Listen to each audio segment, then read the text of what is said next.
Sasa wamama waolewaji watajiuliza, je, tutajisafisha aje baada ya tendo la ndoa? Na wadada zangu wa Kiislamu watajiuliza, tutaenda tunatembea na majanaba? Hapana. Unajisafisha aje? Ukimaliza tendo la ndoa, we kama vile mwanadada, iwe mchana iwe usiku, immediately nenda chooni, uikae chooni. Baada ya dakika 2, 5, mbegu zote zitakuwa zimetoka. Na ukimaliza, jisafishe kwa nje na maji. Tena utumie maji masafi ya bomba. Hapana maji ya kuchemshwa, hapana maji ya fukuto, hapana maji ya vuguvugu. Na kama unaishi fasi kwenye hamna maji masafi, chemsha maji, subiri maji yapoe, kabisa yapoe, ndio uende kutumikisha. Yaani unapaswa kuhandle sehemu zako za siri wewe mwanamama na hygiene kubwa na prudence kubwa na umakini mwingi. Ndio jinsi unapaswa kuhandle sehemu zako za siri. Maana ni kiungo chenye kiko precious. Kwa sababu ukiwa na infection zisizopona, zinaweza zikakolonize uterus yako. At the end of the day, unaweza ukaumwa cancer du col au unaweza ukaumwa cancer de l'uterus kwa sababu ya hizo infection zenye zilikufuata kila mara. So mwanamama unapaswa kujisafisha. Sekre kubwa ni wewe tu kutumia maji na papier de toilette. Papier de toilette narudia. Hapana kileso, kitambaa chenye utatumikisha leo, tena kile kitambaa unakitumikisha kesho. Hapana, labda uwe unakifuaga na unakianika kujua. Na azua ukifua chupi zako. Fua zile chupi, zianike kujua. Hapana ndani. Zianike kwenye pako jua. Kama itawezekana, kusudi uweze kuua mikrobi yote inaweza kuwa pale. And then, pako watu wanaonaga wanawake wakivaa chupi, afu ile chupi katikati iko kama vile imepauka. Unasikia ngo amevaa kachupi kakuoza, au kale kachupi kametoka. Mwanamke mwenye kuna kachupi kakuoza jinsi mnasemaga, ule mwanamke manake ni mzima. Yes, ule mwanamke manake ni mzima. Kwa sababu gani? Ile chupi inapaukaga kwa sababu ya ile contact ya asidi.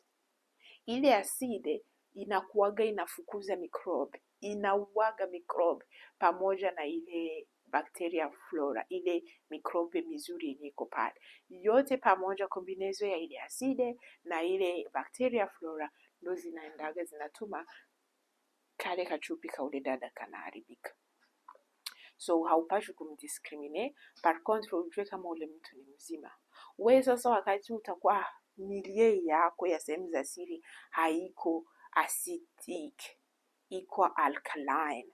C'est-à-dire acide, opposite ya acide ndo hiyo alkaline. C'est-à-dire sasa weye mwenye uko alkaline, mwenye hauna acide, unakuwa uko expose kuwa na mikrobe ya aina zote. Lakini kama milie yako itakuwa iko aside, hautapata mikrobe kwa sababu zile aside zita fight ile mikrobe, zitaiyayusha ile mikrobe. Ndo gesi vinakuaga. So ni alama nzuri kwa mtu kuwa na kale kachupi kakuoza au kakupauka, kwa sababu we mwenyewe utajiambia kama mimi niko mzima. So utasema na wakina baba wanakuaga wanajisafisha aje. Na sehemu za siri za wakina baba ziko na kaharufu kake. Ile harufu yayo the same kama vile wakina mama inaweza kuwa enhance manake inaweza ikaongezeka au ikawa aggrave kutokana na hygiene yenye baba atafanza. So ile sehemu za siri zote za wanawake na za wanaume ziko na harufu. Lakini ya wanaume haina asidi, za wanawake sisi tuko na asidi, na wanaume ni vigumu kupata mainfeksio sana kama vile wakina dada, ni kwa sababu wao sehemu za siri zao ziko mbali, so sawa na sehemu za siri za mwanamke. Na as well watu mjue, wanawake wote wenye kuugua mainfection sio kwa sababu wamefanya umalaya, sio kwa sababu eti ni wamama wenye comment dirais-je, ni wamama wenyewe wamefanya umalaya au zina ndo wanakuwa wanapata hiyo mainfection. Umesikia kama pako tekniki za kujisafisha, wengine wanajipatiaga infection kupitia manyere ya hygiene, jinsi anavyojisafisha vurugende, unajisafisha safisha tu like everywhere. Hapana, tumesema tekniki unaanzia juu unaenda chini. Achilia tuseme ndo upande wenye ukweko sehemu ya mkojo na uke wako, anza usafishe hapa kwanza uishie, unarudi tena unatumia maji. Kama umefanya namba 1, ukiwa namba 1 ni mkojo tu. Ukiwa umefanya namba 2, unaanzia hapa unaenda huku, unaanzia hapa unaenda huku, unarudi hapa unaenda huku. Huku ni nyuma kumakalio, unaanzia sasa huku mbele unaenda nyuma, unarudi tena mbele unaenda nyuma, unarudi mbele unaenda nyuma. Pale utakuwa umejisafisha vizuri, na ukimaliza unachukua ile tishu yako. Sasa tishu yako unaanzia huku, una pad sio ni kama vile unakanda, lakini haukandi weni ku pad tu hivi, unaona. Unaanzia kwanza huku mbele, kisha unaenda kwa nyuma na tishu nyingine unafanya sasa huku nyuma, unabeba huku, unarudi unakunja, unabeba huku.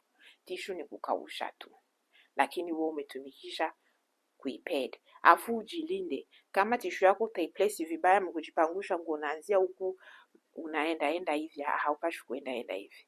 Unaenda in order.